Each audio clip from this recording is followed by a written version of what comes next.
প্রিয় দেশবাসী, আসসালামু আলাইকুম। আমি আপনাদের সামনে হাজির হয়েছি অত্যন্ত হৃদয় বিদারক একটি সংবাদ নিয়ে।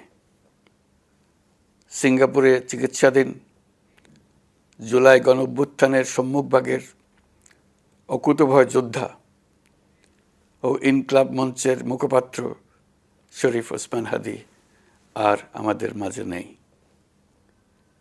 ইন্না লিল্লাহি ওয়া ইন্না ইলাইহি রাজিউন।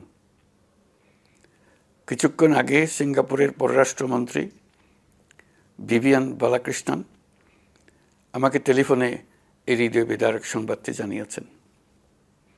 ফেসিবাদ ও আধিপত্যবাদ বিরোধী সংগ্রামের এই অমর সৈনিককে মহান রাব্বুল আলামিন শহীদ হিসেবে কবুল করুন, এই দোয়া করি। আমরা সবাই মিলে এই দোয়া করি। শরীফ ওসমান হাদীর এই অকাল মৃত্যুতে আমি গভীর শোক ও দুঃখ প্রকাশ করছি। তার প্রয়াণ দেশের রাজনৈতিক ও গণতান্ত্রিক পরিসরে এক অপূরণীয় ক্ষতি। আমি তার রুহের মাগফিরাত কামনা করছি এবং শোক সন্তপ্ত স্ত্রী, পরিবারের সদস্যবৃন্দ, স্বজন ও সহকর্মীদের প্রতি গভীর সমবেদনা জানাচ্ছি। শহীদ ওসমান হাদীর স্ত্রী ও একমাত্র সন্তানের দায়িত্ব সরকার গ্রহণ করবে।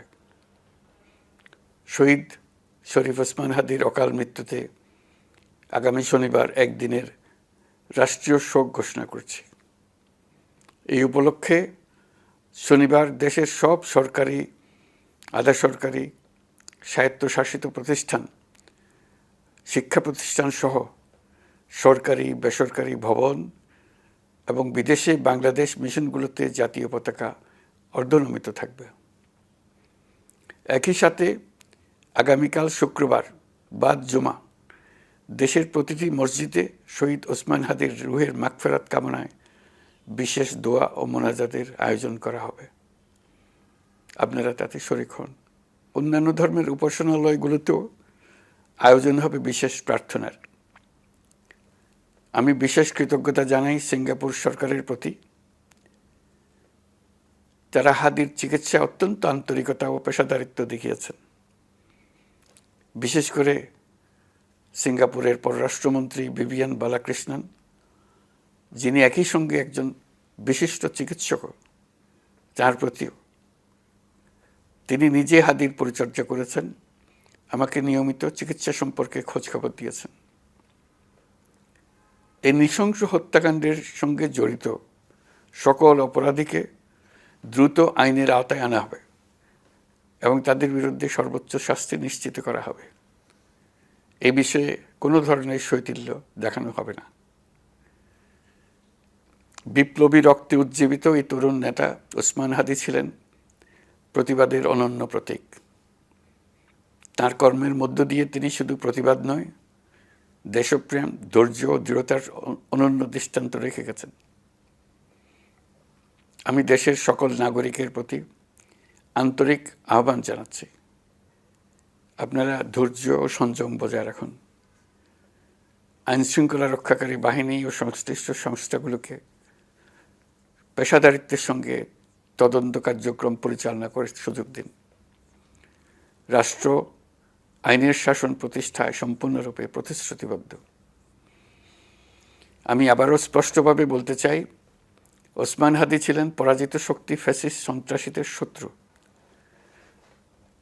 তার কণ্ঠ স্তব্ধ করে বিপ্লবীদের ভয় দেখানোর অপচেষ্টা সম্পূর্ণভাবে ব্যর্থ করে দেন।